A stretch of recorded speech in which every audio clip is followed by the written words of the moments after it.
What up, Laker fans? D-Mac here. You can follow me on Twitter and Instagram at DMac_LA. The Lakers trading for Kyrie Irving. Could it happen? Is it imminent? We're going to dive into the latest Kyrie Irving rumors in just a second. But quick reminder for all the latest Lakers news and rumors all off-season long, be sure to hit that subscribe button, hit that notification bell, and if you really want to support the channel, smash that like button. And as always, I want your takes down below in the comment section. Today's Lakers 24-8 question of the day.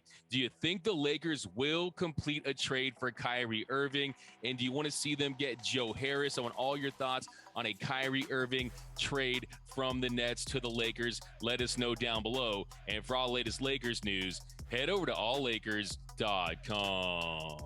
So what up, Laker fans? We got big news in Lakerland. The rumors are percolating surrounding Kyrie Irving to the Lakers, and we're going to dive right into it. And as always, I'm joined by my man, Mr. Eric Ulo. You can follow him at EEULAU. What up, Ulo?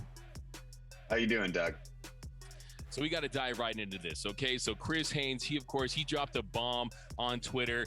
He tweeted, the Los Angeles Lakers and Brooklyn Nets are actively engaged in trade discussions centered on a Russell Westbrook, Kyrie Irving package, league sources tell Yahoo Sports. So to me, it really feels like the Lakers are in the red zone with this Kyrie Irving trade. It feels like a formality. It feels like the internet is pretty much hours away from losing its shit on a potential Kyrie Irving to the Lakers deal. We talked about this last week. We were both skeptical. Let's just be upfront where Colin was wrong, right? Okay, like I said that there was a better chance that Julius Irving was going to play for the Lakers this upcoming season. You said there was a better chance of you getting a summer league deal. But right now, what are your thoughts? Do you think this is imminent? I mean, the report is that the Nets are going to kind of take their time, but I feel like that's posturing, right? Like they want to get the most out of the deal. This is a franchise that sweated out the Philadelphia 76ers for weeks on end just to get Seth Curry in that deal for James Harden. So I think the Nets are going to slow play it, or at least pretend they're going to slow play it. But yeah, it definitely seems like a reality now. You and I were both wrong. We will own up to that. We were right where we were wrong. It seems like it could very much happen. And the fact that the Nets are somehow willing to bring in Russell Westbrook now that Durant wants out of Brooklyn, I think is kind of the straw that stirs the drink here, right? Getting that 47.1 off the books, getting those salaries to match. I mean, what do you think overall of like the trade package that was being discussed with Joe Harris? Well, I think that when you talk about the Joe Harris deal, I think what it comes down to is if you're the Nets in this situation, in our defense, what really changed everything, we talk about the stir that stirs the drink or the milk on the cereal, was that KD, he wanted to force his way out. The KD requested that trade. We all assumed that they were boys and that if Kyrie opted in, they would run it back, but that changed. So the Nets, they're in a situation where, hey, they just basically have to blow it up at this point. They need to find a way to get under that luxury tax line. The line is at $150 million. Their total salary is at $161 million. And if you include Joe Harris in that deal, you're going to save about $8.5 million. So really it's about them shedding salary any way they can. You bring in Russell Westbrook, and I guess they say to themselves, hey, maybe it's a Russell Westbrook triple-double sideshow while they figure things out. Pray for backboards all around the league with Ben Simmons and Russell Westbrook on the same team. But if you talk about Joe Harris, it's very interesting because, of course, we know Seth Curry, he can shoot the lights out. We know that Seth Curry will be a great complementary piece in this deal. But I actually think that when you consider the fact if you have AD, LeBron, and Kyrie Irving on the same team, you're not going to have a lot of cap to work with for years. I think this could be a beneficial move for the Lakers. When you look at Joe Harris last season, 11.3 points per game, but played just 14 games. He's dealt with those ankle injuries, had that surgery. But at the end of the day, if he can find a way to return to form and he can get healthy, he's a 6'6" wing that's one of the best knockdown three-point shooters in the league. He's a hard-nosed defender. And to me, at the end of the day, I just don't want this to be a deal breaker, right? Joe Harris, if you're letting Joe Harris get in the way of bringing Kyrie Irving to reunite with LeBron in LA and play alongside Anthony Davis, you don't do that. And you mentioned something earlier that I wanted to touch on as well. You said that the Nets are slow playing this. And really, the Nets, they're not in a position where they have to make a rash decision and just make a move just to make a move. And you talk about marks. And that is kind of one thing that I'm worried about Because let's just be honest, okay? Rob Pelinka and Marks, they're not in the same weight class, okay? And if Rob is getting into the ring with Marks, I'm worried that he'll get Rob Pelinka in this situation. I want to ask you, do you trust Rob Pelinka in this situation with Kyrie Irving to get this deal done and make the right move for the Lakers? No, I don't. I mean, there's absolutely zero. Rob Pelinka has zero track record of really putting together these deals. The AD one, I'll give it to him. I think Magic gets credit for the LeBron signing, but no, I mean, we've seen Rob Pelinka's asset management, losing Caruso, signing THT, losing Gary Payton for nothing, which a lot of teams did. But and then you throw in Zubac. I mean, Zubac's the Muscala trade. I mean, he just doesn't manage assets well. He just absolutely does not. I don't know why Josh Hart had to be included in that trade. So they've already let players walk, fringe players, rotation players that could help. And now we have to trust this guy to make a superstar trade that he just did last summer that was a complete disaster. And we're supposed to buy in as fans. Like, I think he's going to get steamrolled in this trade. Like, ideally, if I'm living in La La Land, I would love to get Seth Curry and Joe Harris and Kyrie Irving and make the salaries match. You throw in Taylor Horton-Tucker. You say goodbye to those first-round picks for the Lakers because this is the business they're in, right? You got LeBron. He's not getting any younger. You don't know what AD is going to do in the future. They're in win-now mode, so you may have to sell off those picks, and you have to accept that you're signing up for the Kyrie Irving circus. And he could walk next year. He could decide not to play basketball halfway through the year. But no, I don't trust Pelinka to get a fair shake in this deal. We will end up, if the Lakers make the trade, they will end up with the short end of the stick in the transaction. I'm almost certain of that.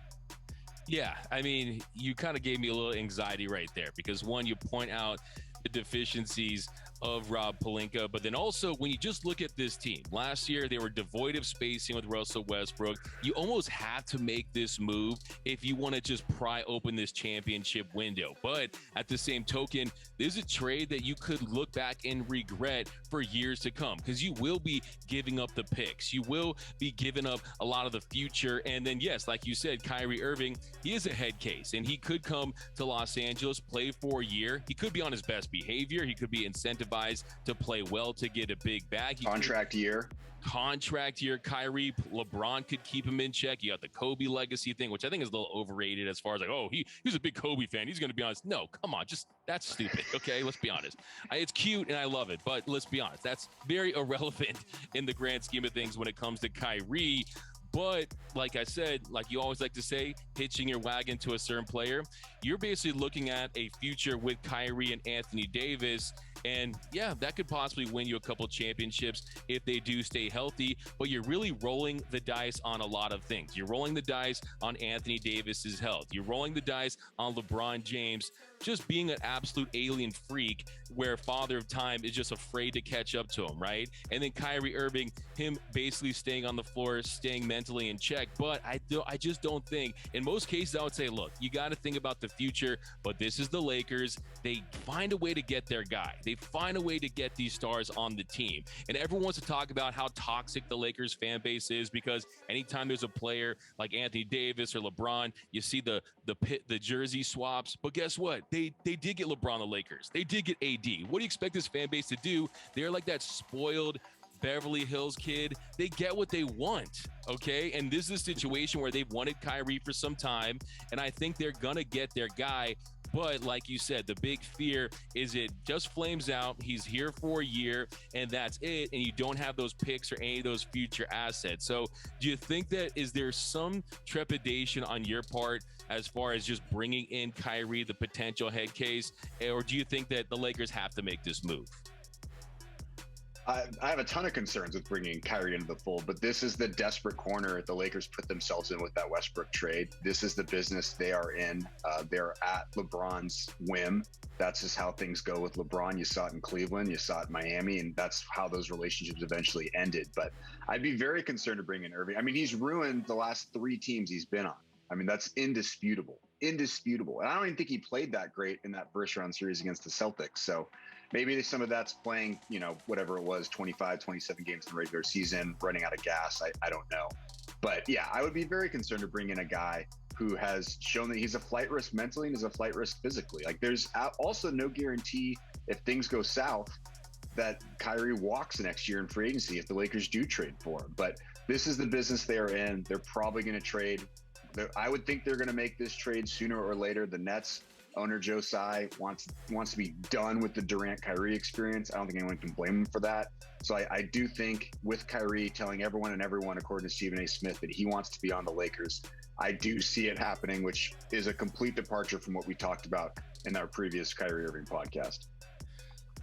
Yeah, no, I agree with you 100%. He has been known to be a stage 4 locker room cancer. Okay, there's no question about that. But things just tend to find a way to work out in the end for the Lakers. And if they find a way to even just get back to the championship after what happened in the Westbrook debacle, I still see this as a win. But still, Laker fans, Lakers history, Lakers critics, they only remember the championship. So if you could suck one championship out of this core with Kyrie, AD, and LeBron, it's completely worth it. But if it doesn't work out, it could be years before this team contends again. They could be really digging themselves into a hole, but we know that this is how this franchise operates. They like to say, hey, let's win the championship and we'll figure things out. We are a destination. We'll find a way to make things work. But when you talk about long-term stability, this could really put this at risk. And I think the fact that, like you just mentioned, what Kyrie told Stephen A. Smith, he wants to be a Laker. That, I think, changes everything in this scenario because he has the incentive to play well. He wants to embrace being on the purple and gold. And look, let's be honest. LeBron, he hasn't had a lot of success outside of being the LeBron James. And we talk about two elite players that fit each other. You're not going to find a better 1-2 punch when they're both right in the NBA. They play so well. I was watching some of the Cavs highlights. I mean, they play so well with each other. LeBron's trust with Kyrie's shot-making ability. It's just such a massive upgrade to Russell Westbrook. And I was actually watching a video that we did months ago. We were talking about we were talking about Russ to the Hornets for like Gordon Hayward and Terry Rozier. We're talking about Malcolm Brogdon and some of these moves. And so to think a few months later, we're talking about Russell Westbrook for Kyrie Irving and then possibly Joe Harris that could work out. I mean, things have changed in a good way as far as just contending next season. And the way I look at it too is like when you talk about this reunion with LeBron and Kyrie, I kind of want your thoughts on that. Does this kind of feel like a soulless move by the Lakers, like they're just hired guns? I mean, I think last year you see the Laker fans turning on Westbrook. And why is that? Because they know he's like a one-year player. They didn't draft him. You don't feel his bond and connection with these players. Do you feel like there's a little bit of a disconnect with the fans and this nucleus, or do you think that it's just about giving themselves an opportunity to win a title? There's definitely a disconnect. I think I've never seen more Lakers fans root against a superstar like LeBron James. I mean, I think it's very polarizing. And the fact that you've signed, 17 clutch clients in free agency. I mean, that speaks to, whatever you want to believe about Lay GM and Rich Paul and Clutch Sports. I mean, it's definitely a thing when you sign, once it's an accident, twice it's a habit, 17 times it's a thing. So yeah, I think there's definitely a disconnect. They're hired guns. I mean, but this is where the Lakers put themselves in. But something I want to touch on too is, how'd the last moving heaven and earth to get 3 superstars on a team go for Brooklyn? They moved all those picks to the Rockets, and then here we are. They won one playoff series, and then it just all blew up. So the Lakers could be in the exact same position next summer if they make this Kyrie deal. If Kyrie walks, then Anthony Davis opts out after next year. Who knows what LeBron's going to do with the whole Bronny James saga? There is a very, very real world where in 2024, the Lakers have absolutely nobody of consequence on the roster. And all of a sudden, they don't have their 2027 picks, they don't have their 2029 picks. Now, all of a sudden, they're scrambling to take on cap, to take on salary, just to get some first-round picks back. So it could get ugly, but you just have to accept that as a Lakers fan, that this is just where they are.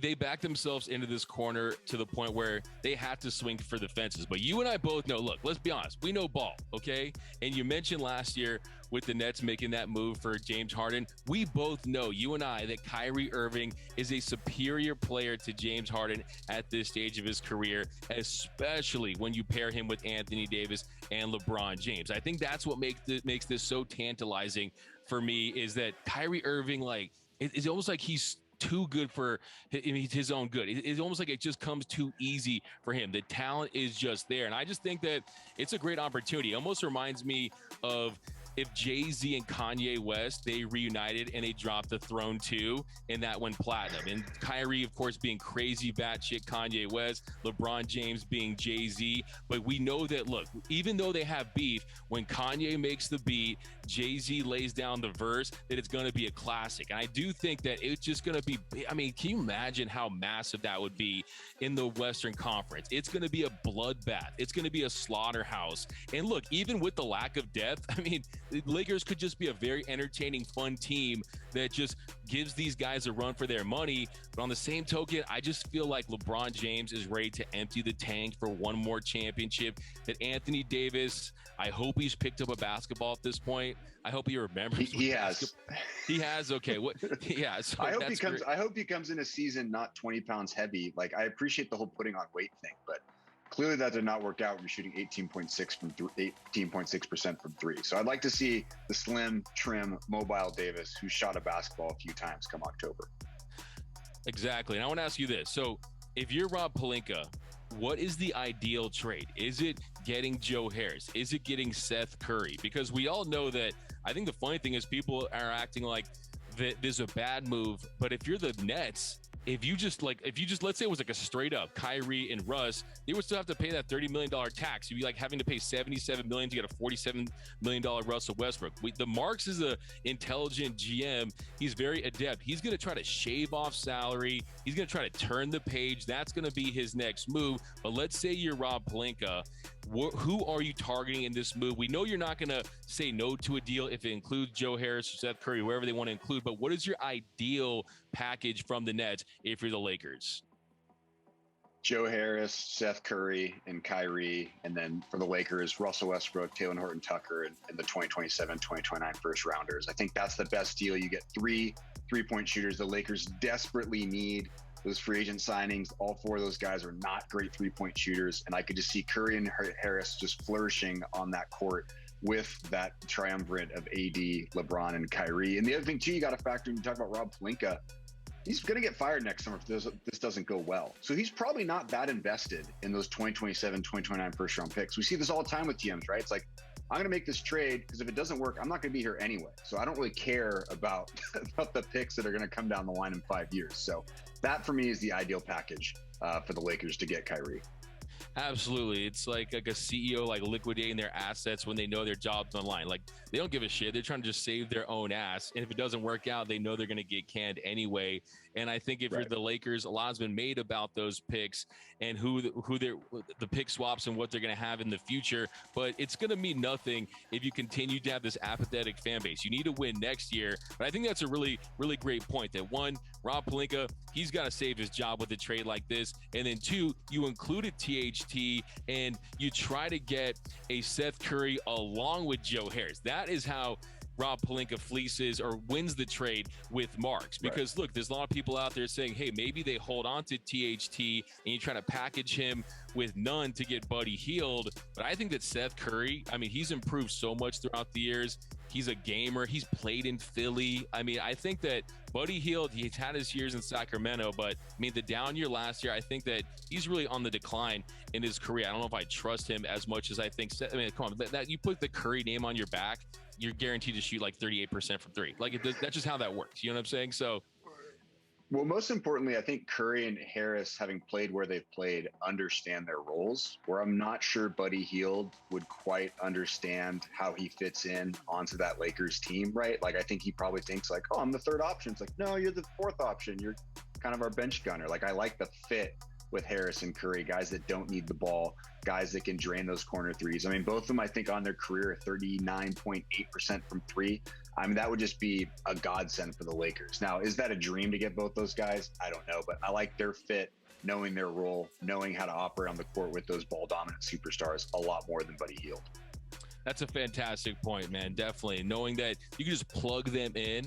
And then we saw Seth with Philly. We saw him in Brooklyn. He's a guy that he just knows his role. He doesn't try to do too much. Buddy Hield, sometimes you see him force the issue a little too much, especially when he goes on those cold streaks. So I'm with you 100% on that one. Try to get Seth Curry, try to get Joe Harris. And then obviously it's a masterclass if you get all of them along with Kyrie Irving. But we're going to end on this. Okay, right now, we kind of were a little pessimistic on this deal. We've already apologized. We've already said where Colin was wrong. But right now, what does your gut tell you? What is the percentage chance that this deal gets done where the Lakers make the move for Kyrie Irving to LA? 65%, which is a big upgrade from my 0.5%. I think it's more likely than not. 65%. I thought you were going to go a little higher, but that's the Eric I know. You're being careful. You're being measured. You're being calculated. I'm a word mincer, remember? Exactly. Yeah. So so the point I'm trying to make is, would you say 65%? Yeah. 65% is like my version of like 93%. So I'm going to say 78%. I mean, of course, you've heard the Mavericks are potentially interested. You talk about Philly being interested. I don't know if you heard the Philly. Apparently, they shot that down already. And wouldn't that be funny if Marks traded him to Philly to play with Harden just to screw him over? I think that'd be pretty hilarious. But at the end of the day, these teams, they'd be absolutely stupid to trade for a guy that can walk after this next year. And like I said, I mean, the NBA, they kind of have a little issue with players having so much power. It's the player empowerment movement, and that's just kind of the nature of the beast right now in the NBA. So that's why the thing is, we can also say, even though we didn't think it was going to happen, we said that this could only happen if Kyrie Irving just flat out forces himself to LA. And then the obstacle there was we didn't hear much about the LeBron and Kyrie connection. Well, it's apparent now that he's going to manifest this one way or another. He's going to be a Laker, even if it's next season, who knows? But I think that this is going to happen.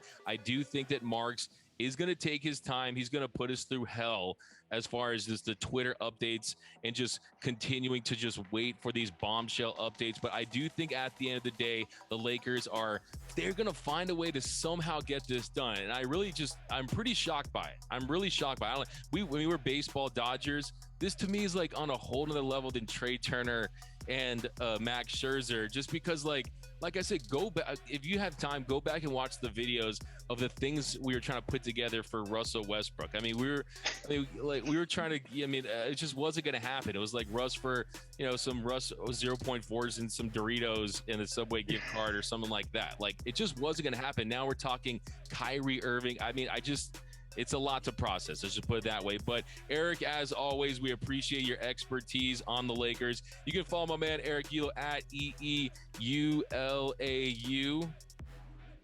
Spot on. Yes, of course, guys. Definitely not reading this. I just picked it up.